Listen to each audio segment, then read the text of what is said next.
Hello, everybody. Welcome to the Friday Live by Daniel Smith.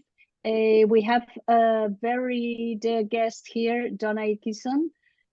She's Canadian by birth and living in France at the moment, but the English part of Canada, and living in Paris, lovely city. And so she's bilingual, I guess, and a full-time artist, and she will be very happy to share her beautiful paintings with us. We met in France with Catherine and John when we were in Brittany in Rise Aquarelle Festival, and also we met in Bologna for the Fabriano Festival. So we've seen each other recently twice. And in Greece. In Greece, but before, yes. Yeah. So we would love to learn more about you. And Ethel, if you can please share a PowerPoint, or would you like to say something, Donna?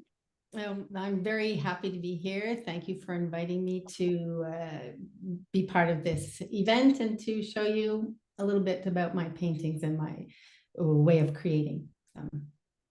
We are honored. Thank you. So Ethel, can you share the PowerPoint, please? Yes, I'm gonna do it now.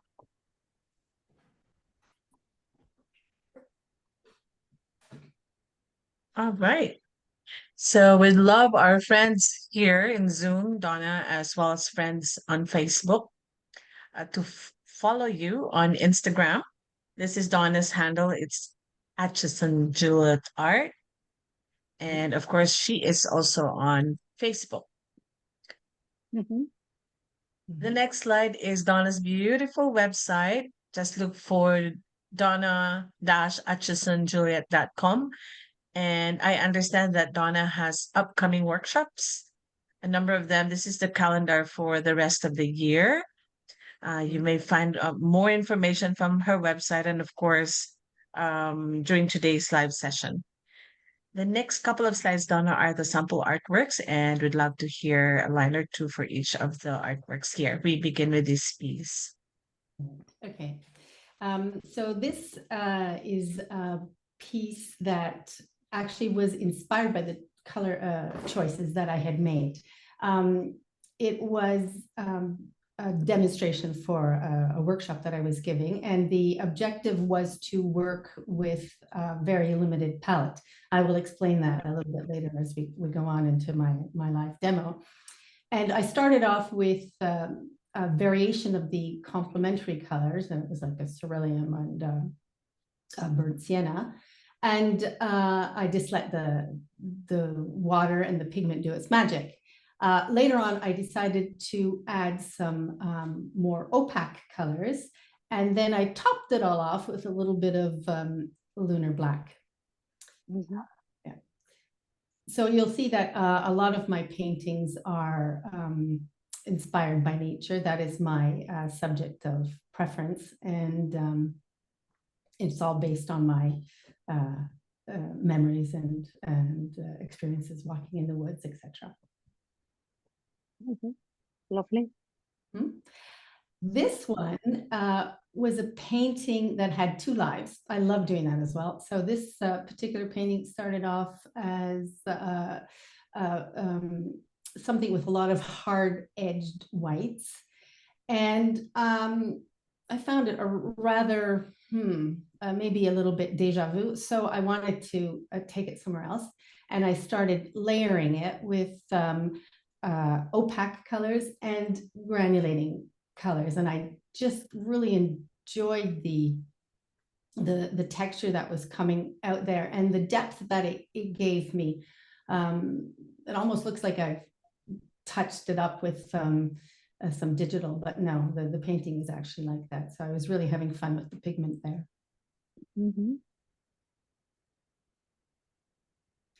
This painting is part of a triptych, so there are two others that go with this.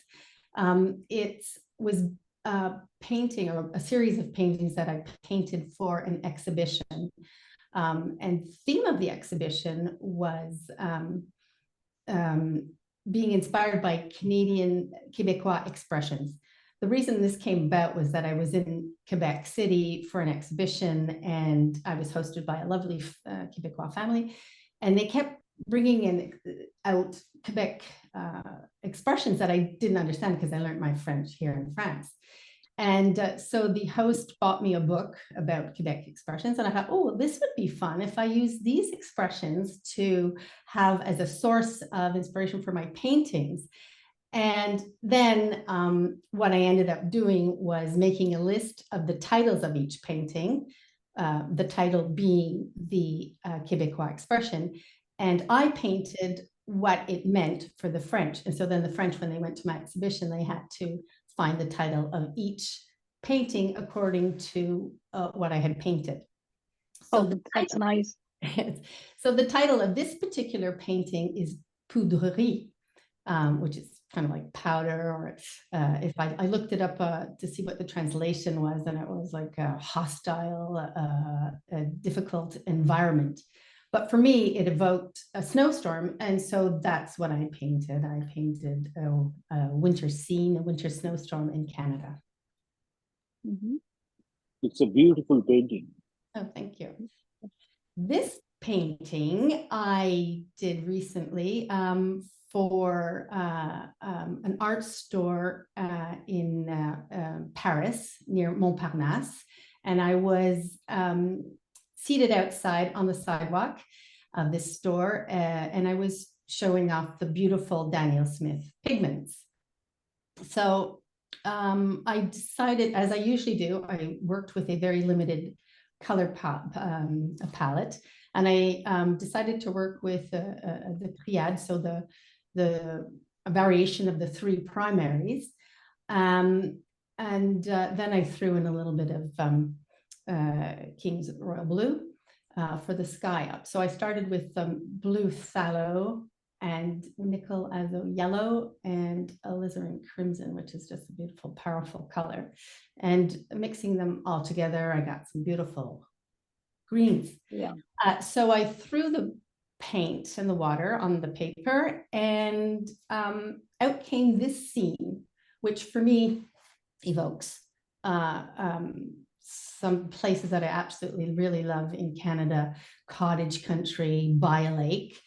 And it also actually translated the feeling I had that day while I was sitting out there in the sunshine in Paris, looking at the market that was across the street. And so it just worked.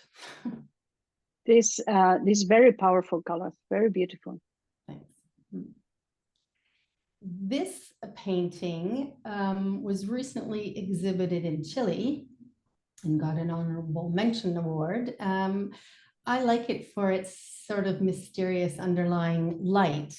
Again, limited palette and a lot of negative work. And for me, it evokes the forest floor in the autumn. Mm-hmm. Wonderful. This one I really enjoy. It started off as another painting, and I got bored with the idea of where I was going with it. So I decided to change it completely and paint one of my most favorite subjects, being trees. And I used the granulating pigments to evoke sort of the feeling of the tree trunks, and also some of the leaves that are dying, because for me, I call this winter woods, and it's the end of the fall, a little bit of the brown gray color left over of some leaves that are still hanging on the trees, and then of course the cold grayness that comes at the beginning of the fall. That's it. That's the last image. Yeah. Well, that was wonderful, Donna. Thank you so much. Thank you. And whenever you're ready, you can start with your demo. What are you going to paint for us today? So today I'm going to, I started off by choosing this particular picture that I took. I usually work from pictures that I have taken as a source of inspiration. And then actually, as you'll see when I do the demo, it just goes off where it wants to go. I let the water and the pigment tell me where to go. So I started off with this one. It's a picture that I took when I was in Brittany and I was walking down the granite, pink granite coast, just in not too far from Morlaix. And it's such a beautiful place with these really huge boulders that are coming down to the water. So I found that inspiring. And I thought this will be a good choice because it's nature. It's the trees, which I love. And the rocks would allow me to use some nice granulating colors that Daniel Smith have. So once I chose the subject, I did my sketch. Can you see it? Because there's a bit of glare. Is that okay? Yeah. So this Yes. was the first sketch. It's kind of similar to the picture. Yes. And what I was doing here with this sketch was I was mainly concerned about looking at shapes, direction, value, and texture. And I finished that and I thought, no, that's not going to work for me because I was very conscious of the short amount of time I have to do the demo. And I thought probably with the beautiful pigments here, the granulating part of the stone will just, it'll just be done and I'll have nothing left to do.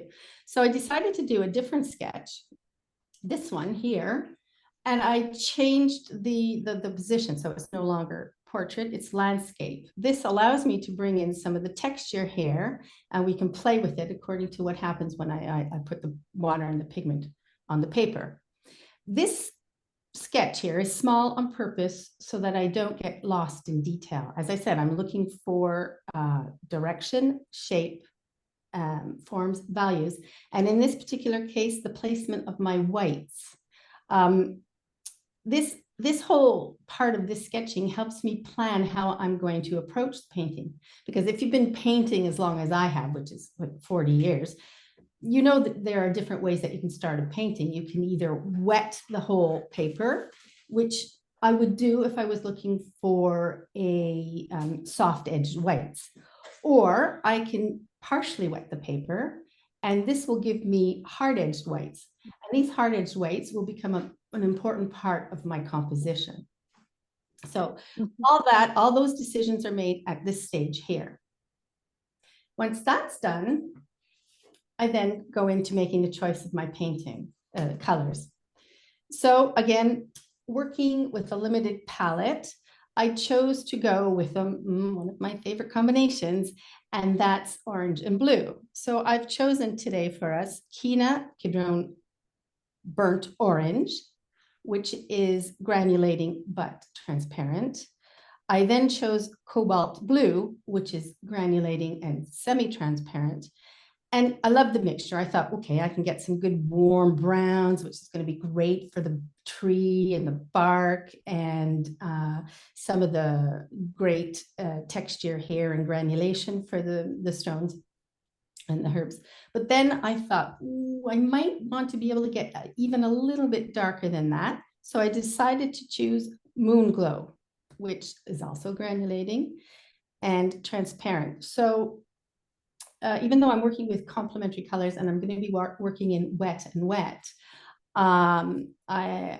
because they're transparent, there's two transparents and one semi-opaque, I shouldn't go down into a dirty, muddy result. So that's the preparation that I've done before. Now, I usually work on a slightly slanty paper. I'm going to try it, but if the camera doesn't like it, I'll get rid of the slant. You'll have to let me know. Mm-hmm. And so far it's good. So far it's good. We can see well. My hands come there. I've squeezed out some nice fresh color into my little pots. This is Moon Glow, this is blue, and this is the orange. Because that allows me to get to the darker values quicker and to play with the values as I'm kind of impatient. I have quite a few different tools or brushes here with me. So we'll see if this always makes my nails nice. The toothpaste, which gives you lots of splatters and lines, and that's fun.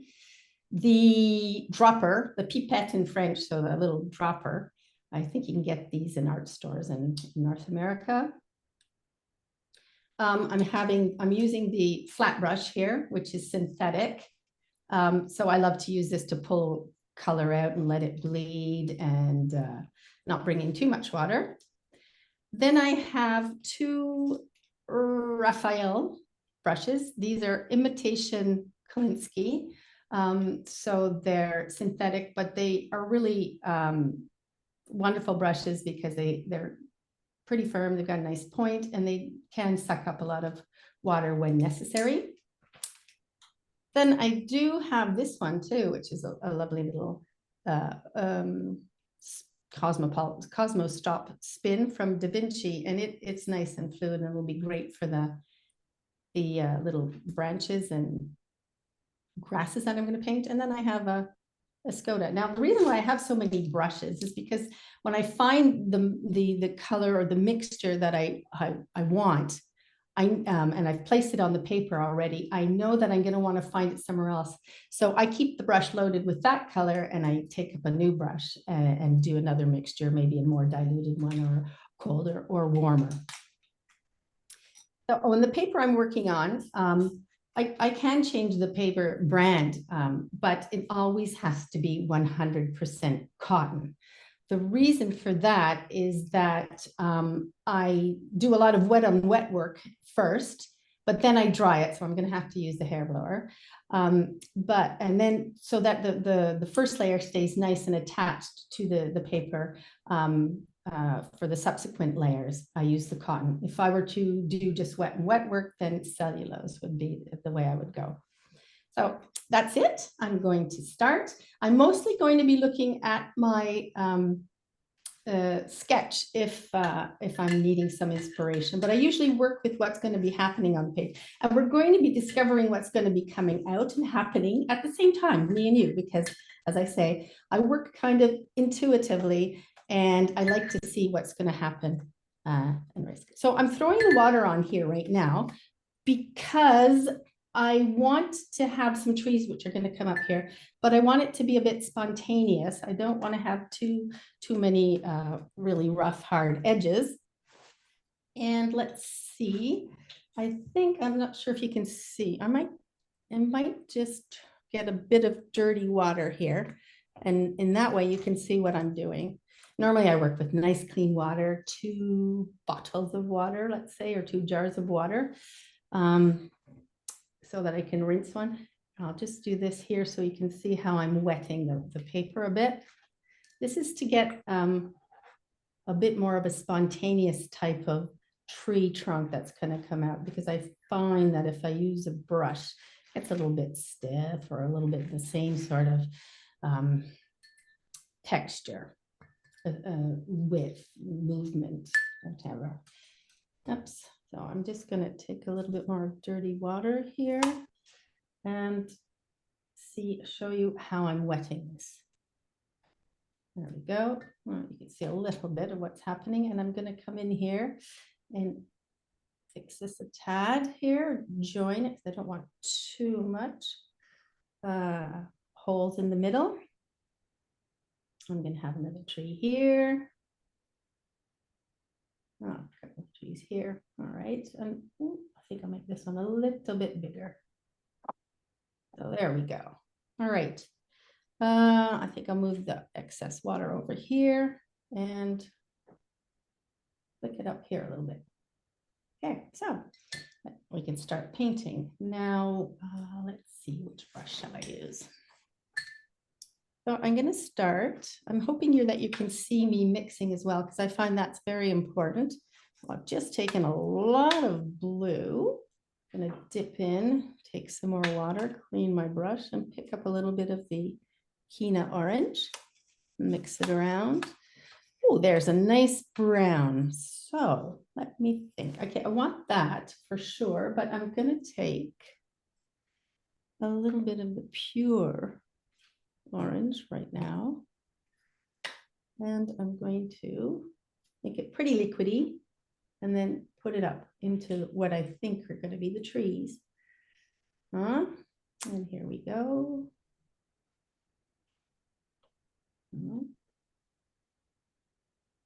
If you have questions, don't hesitate to ask. just gonna let, so I placed Donna, the, there was a question about what size you usually like to work from oh, the of paper. paper. Yeah. Well, I do like to do this when I'm doing demos, a smaller size. Otherwise, it's going to be, let's see, a full sheet is fine. Or a half sheet is great as well. I don't like to limit myself to too. I do like to experiment and try lots of different things. So I can't say I really have a favorite size. Let's see if we can get this a little bit grayer. All right, so I'm placing the, I'm gently placing the paint in the water and on the paper. As I like to say in my classes, I caress the paper and I push the pigment along to always try and keep it pure and transparent. So we're going to be coming down here with a tree, and I'm glad that this tree is not too stiff here. It could be dead. I haven't decided if it's alive or dead yet. And anyways, this color scheme probably is making us think about the fall. So I look at it and I have a little drop over there. Not quite sure I want to keep it or not. If I keep it, I'm going to repeat it somewhere else, that's for sure. But oh, let's see. Let's see. What shall we do? Well, maybe we'll come in here and put a little bit of dry brush up here. Let's see what we So get. Donna, is this a artist paper you are using or Oh, any no, other this brand? is Bauum. Mahon. Okay, okay. Thank you. 100% And cotton. is it soft pressed? I mean, hot No. pressed or cold pressed? It's a fine grain. Also cold pressed, yeah. So we'll put that in there, a little bit of blue, just for a little bit of variation. Ooh, I have a nice, lots of water here. Now, if I were to leave it, I would have a lovely little watermark going on, but it's just too much. So why don't we just suck it up with the, oh, that was fast. Do I want to use this water somewhere else? Yeah, let's go over here. Let's go over here. Oh, that's nice. A little bit of direction down here as well. And I'm going to remove the excess now. So as you noticed, I haven't gone back and forth too much with my brush, so that keeps the paint nice and clean. So right now I've only used the blue and the orange. I have not brought in the third color yet. I'm talking about that. I think I might do that right now, actually. So here we go. I'm going to take some, mix it up here. I don't think I'm going to use it pure. I'm going to take in a little bit of the orange. That's a nice rich brown. And let's see, shall I put it? I look at my, let's see if you want. I'm looking at my sketch and I see I have the trees are a darker value. I have some darker value here and here. So if I were to follow that, then I would go down here with my darker color, nice rich warm. I think I might take it a tad bit creamier, so less diluted. And I'm going to bring it down in here a little bit. And let's see, shall I go up here?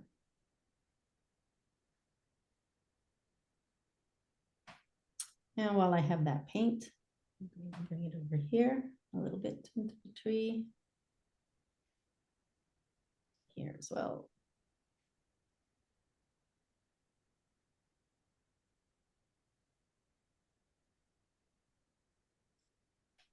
A little bit of wet on wet work. All right, I think looking at the degree of humidity, I think what I'm going to do here is just bring this up a little bit, take a look a bit at my sketch.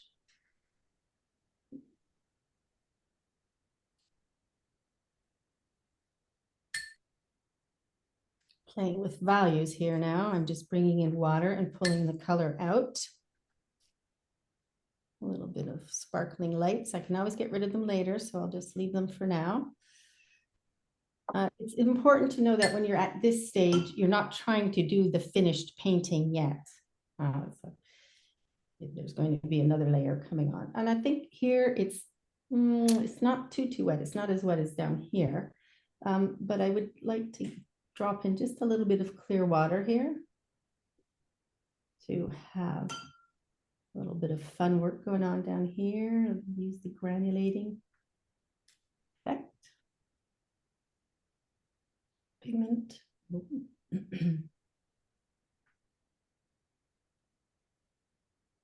Oh, let's do that over here while I'm at it.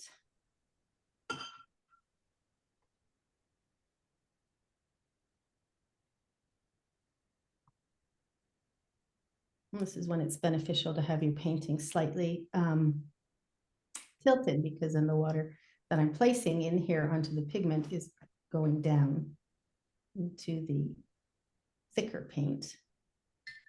Ooh, some nice effects happening here.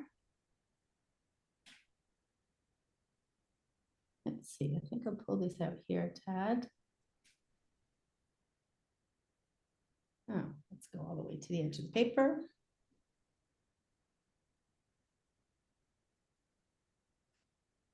I might take a little bit of the blue here. I'm just going to go over there and give myself some nice, fresh, clean blue, which gets grayed down right away. My mixture. I think I'll put it down here as well.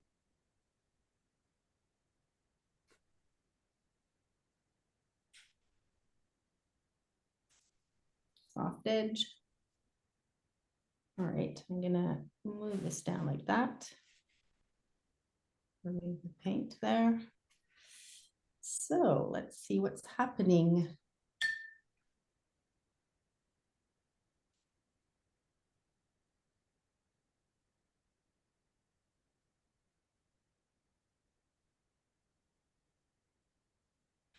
So I've got to keep my eye while I'm painting around. I always have to keep my eye on the degree of humidity here if I want to go in and modify things before it gets a bit too dry. I think I'll just touch these guys up and make them have soft edges. And here as well. I still have a little bit of a highlight, and that might tell me later on, perhaps I'm going to put in a rock or two. We'll have to see.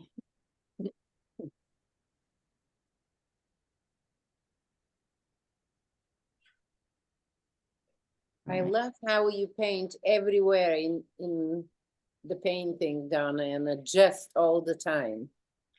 Yes, I'm always constantly looking and checking. And actually, it's a very good remark, because when I put my paints, I do a touch, let's say I add a color here, it quite often, whatever I've done here tells me what I have to do over here. It's like Right, that's a puzzle. wonderful.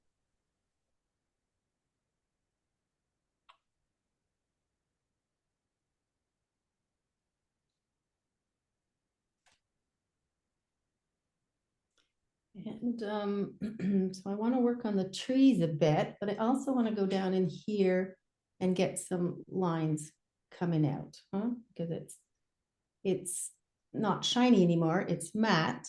So I can come in and I'm not sure if the camera is able to see it, but I'm making little rivers or little light lines. Yes, with clear water, right? Yeah. It's Yeah. just clear water. Just clear water here. Yeah. Take that all the way up there. Yeah, we can see. Oh, good. Great.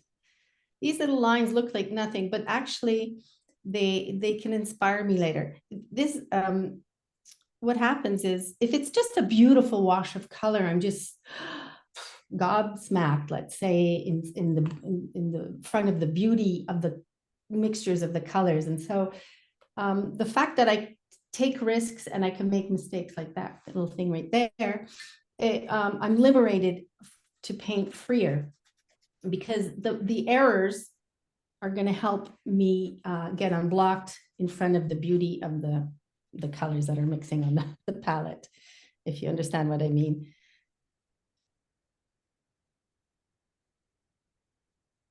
So I'll work a little bit on the trees here. I'll say the shadow is on this side. A little bit more here. Oof, I think I need a couple of leaves up there. Branches, I mean. We'll do that here as well. You're getting a lot of positive feedback, Donna. Doing great. Oh, thanks. Somebody said that they like the dances of the colors. That's a great way to describe it. That is nice. So I'm going to wet here a little bit and down there later. And I'm going to take some color, little bit liquidy, and I'm going to put on some leaves tab there. Well, projections and down here as well.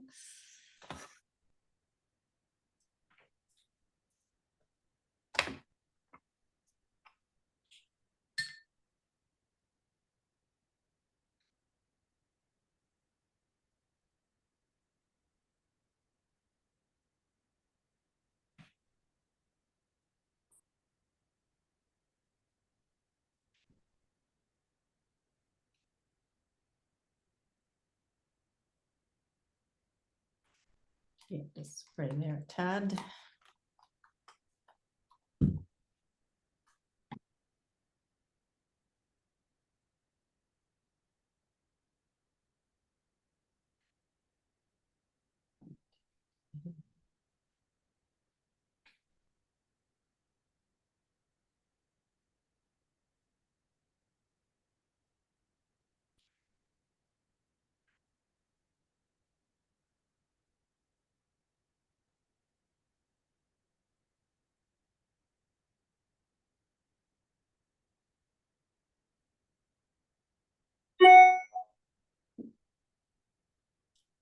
So one of the reasons why I choose to work with a limited palette is because I like a lot of texture and I like a lot of hard and soft edges. And I find that if I were to have a lot of colors as well, then there would just be too much going on and the person looking at my painting wouldn't understand what's happening. Yeah, that's a good way of explaining Thank you. why the limited palette. Yeah. Okay, so let's see what's happening there. Get a little bit more shadow here.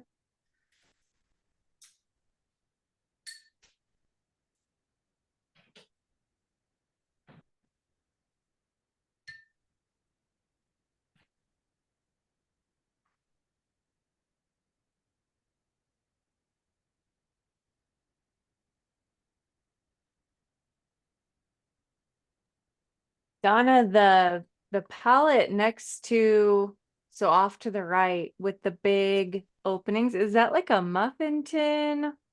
This? Yeah. No, it is an actual palette that I Is found it? in Canada. Yeah, but a muffin tin would work. Yeah. Okay, thank you. Hard to find a white muffin panda. True.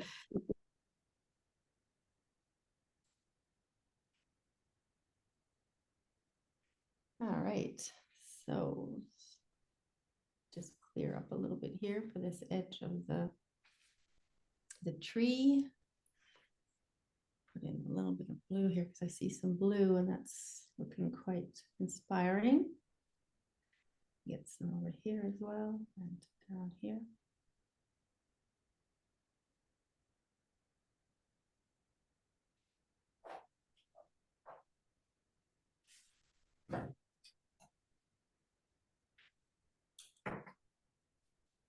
Let's see. Donna, would you mind bringing the painting close to the camera for a moment? Sure. Yeah, that's good. Thank you. Because somehow the camera goes out of focus sometimes. Oh, I know. I think it's time to buy a new camera.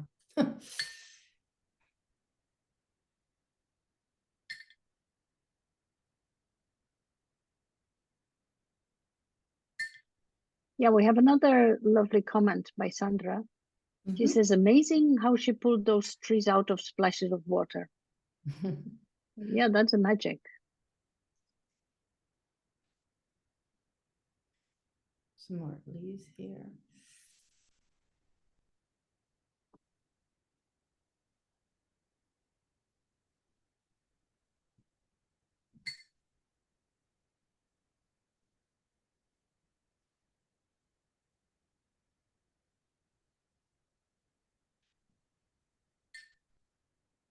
Take a little bit of that purple.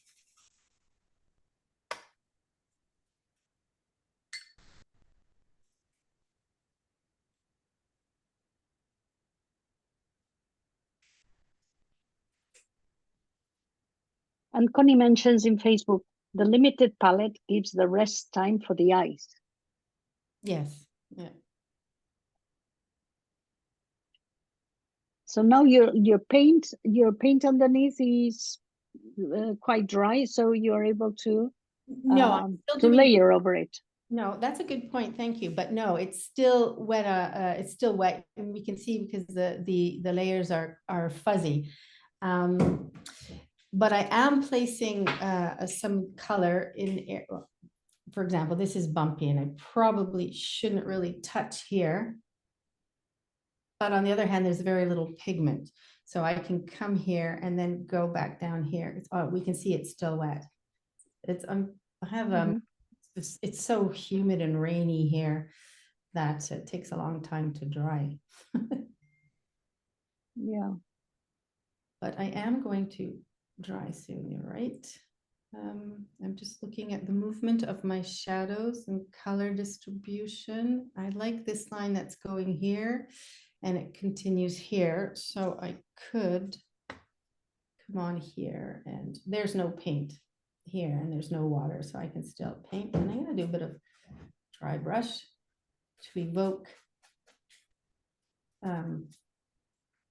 grasses and things in the distance, and then that covers up that little error that I had over here, so that's good. Let's see. We have Eduardo Angelini here with us in the Zoom session, Right. and he says, "Bravo, Donna, muy buen trabajo." Do you Oh, understand that? yes, gracias. That's good. Thanks. All right, so now I'm going to work down here a little bit. I'm looking, that's still quite wet, and this, it's still quite wet, and there's not too much pigment, so I'm going to come in and paint it.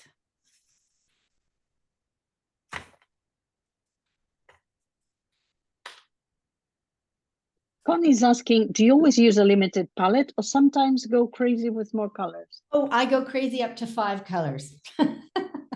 Okay. No, I love actually one of my favorite combinations would probably be a variation of the primaries. So a blue, a red, and a yellow. Mm-hmm. I got some nice little things going on here. So it looks like rocks. And I had originally thought maybe I would put the water in here. That's why I tested the idea with the blue there. But then I thought, no, I don't like it. So I changed it. Like I said, my paintings can take on different lives or different stories depending on what the water and the color is giving me. That's fun that way. I don't have a recipe really, so I don't get bored. So I put this down in this shape. I've got a horizontal and a sort of a vertical composition going on. I have my white spaces with hard edges, and I'm looking at and managing all that. I did spaces so that I could let the color bleed a little bit in the water, and I'm waiting to see what that's going to give me. While I'm waiting for that to come, well, maybe I'll just touch a tad bit more. Why not? I'm going to also be looking at my trees. I'm wondering if I wanted to show you the dropper, because that's a really fun tool. Well, I could probably give you a tiny little branch here to show you that. So I'll make a little juice of color. A tad bit of the purple in there, why not? Let's see. And I will suck it. Oh, I don't have very much, but I don't really want very much anyhow. So I sucked up some of the liquid, and I'm going to, I'll take it from here. I'm using gravity a little bit to give me some even softer, lighter, smaller branches. I've got a tree coming here too. Pick up a little bit more. It's one of my favorite tools, actually, the eyedropper.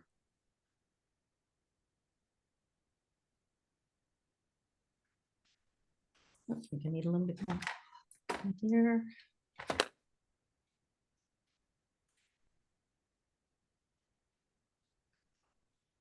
I can see that it's still quite wet up there. So.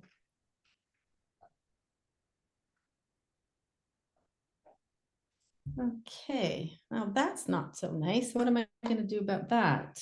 I'm just going to come in.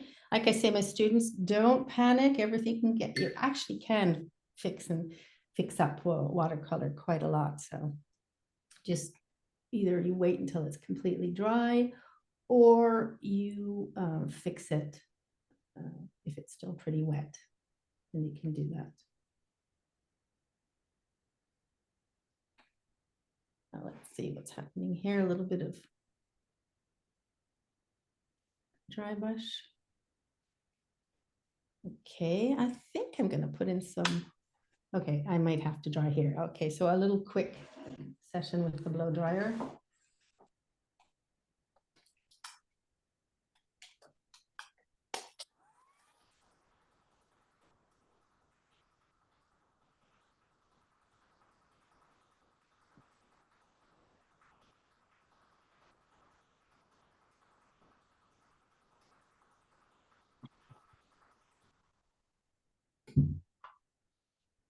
And I've got these highlights that I had left, and I'm going to do a slightly colder wash, so a little bit more blue in there.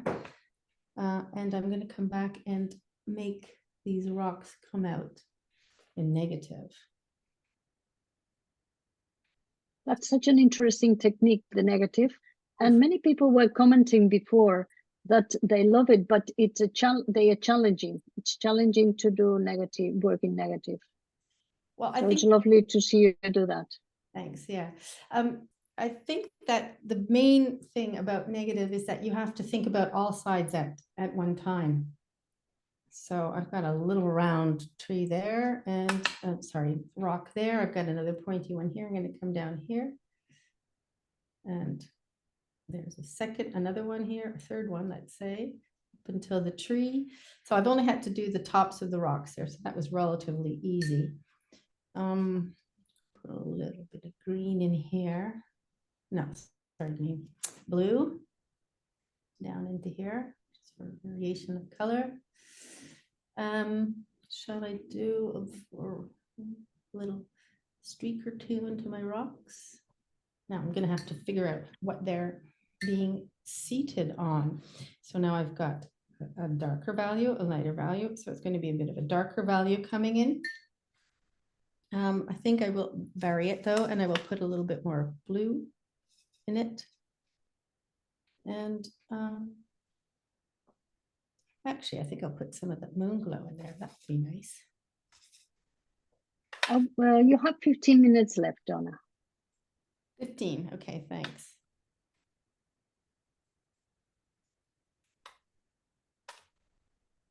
And let's do some grasses in front of my rocks.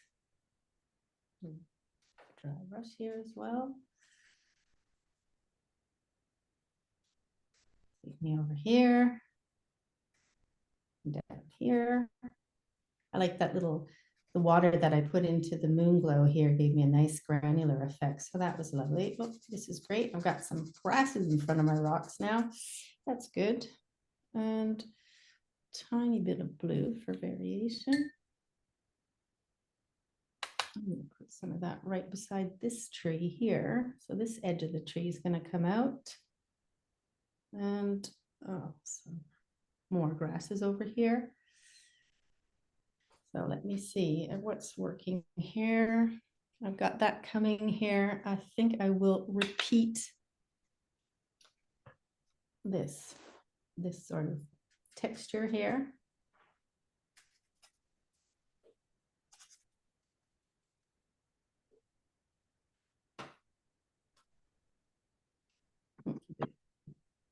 Meeting over there. Oh, that's nice. I've got a little bit of blue here, a little bit of blue here. I think I need to have it also down here. I brush a bit cleaner.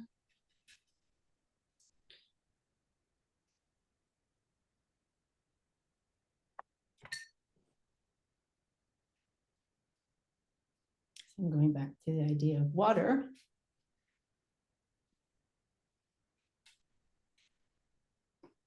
So I've got direction this way, slight diagonal, vertical and horizontal composition, some little diagonal lines here, and a little bit of some pure quina, burnt orange. Oh, I think I'll do that this way.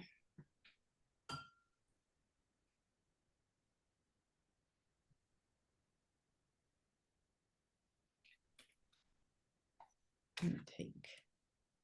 Donna, you have a hello from an ex-student from Dubai, Oh. Trisha Hardy. Oh, hello, Trish. How are you? Nice.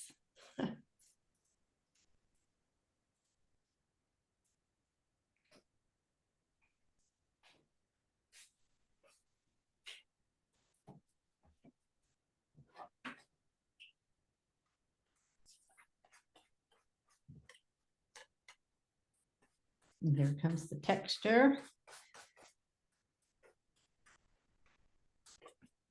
And let's see if I can get a little bit more negative work in there. It's pretty dry, so we'll try it.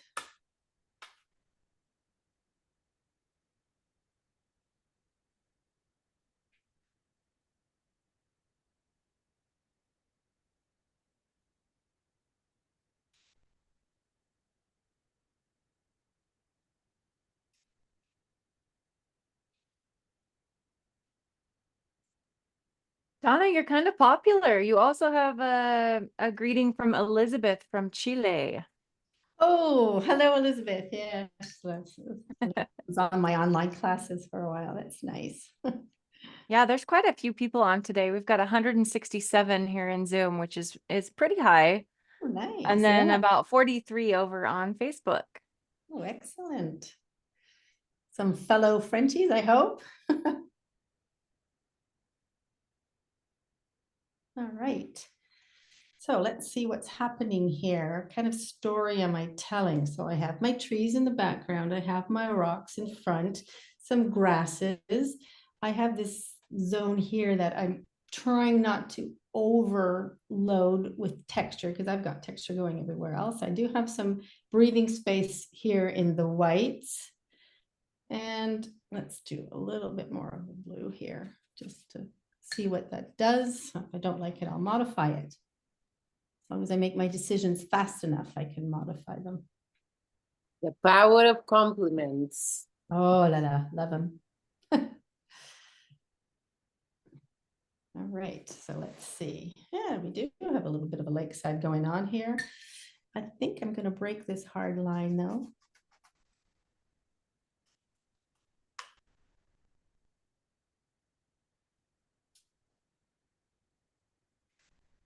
Right, let's see what we've got.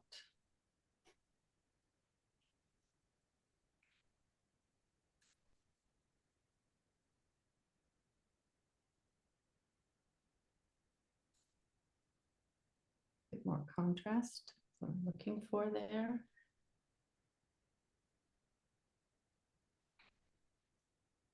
It's always good to take a bit of distance. So I'm looking at the painting and this on the screen.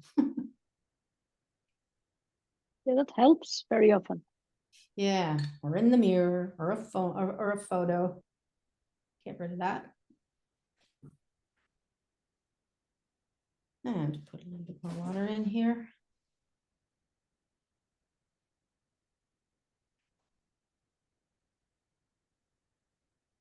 Herbs, grass. So I have a story going on for myself. I've got my trees again, as I said, the rocks, some bushes in the distance, some grass in the distance. Here's a bit of a coastline that I haven't finished voluntarily. The coastline here that goes into the water, there's a little bit of a dip. I mean, the coastline goes here, and then there's another piece of coastline that's coming out there. This is what I'm working on, and I would probably work to finish it slowly.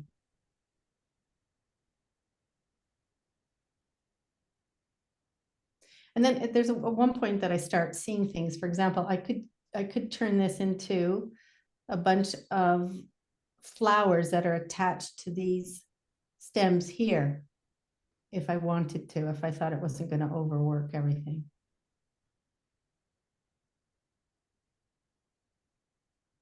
Yellow. Focal points up there. Donna, I know that you spoke a little bit in the beginning about your art education, but there's a question from Dina about, did you study art at university in Canada? No, I did not. I would have loved to have, but I followed my parents' advice when one does as one's young. But life, well, as soon as I finished my studies, I went back to night school to take watercolor lessons in at the Ottawa School of Art. And then when I followed my husband here back to France, I took classes again with another teacher, two teachers actually, and that really destabilized me because he put up photos that were totally uninspiring. And I think that's when I started to learn to compose already at that point, because I removed things that I didn't like. Everything was against the sun. And another teacher that got me to do lots of wet on wet, creative experimental paint. And all of that combined together, I ended up making a lot of progress. And then I started teaching. And while I was teaching others, I was also teaching myself. And so I worked to prepare my classes a lot. And then I studied a lot of books, and I just keep on studying and learning. I did, let's say 10, 15 years, I decided that I needed to work on composition. And so when I did I really went into understanding about the elements and the principles of composition.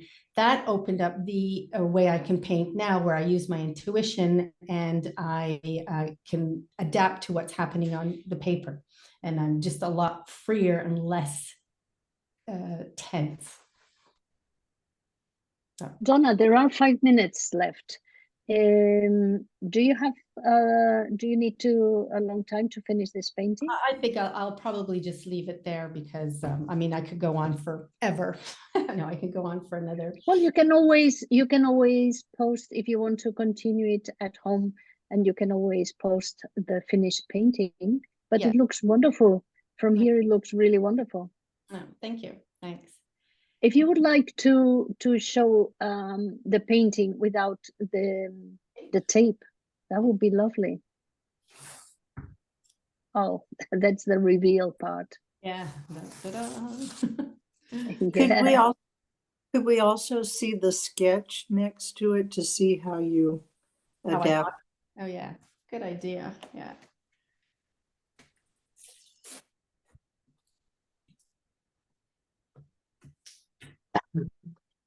Right. Oh dear. Try it out on that. We got to get that satisfying tape peel. It's important. Mm. Yes, yes. There we go. And I'll put it flat. Oh, that is so lovely. Thanks. And this is the sketch. Oh, nice. Yeah, I'll put it here. yeah. Very beautiful. Very beautiful. Thank you.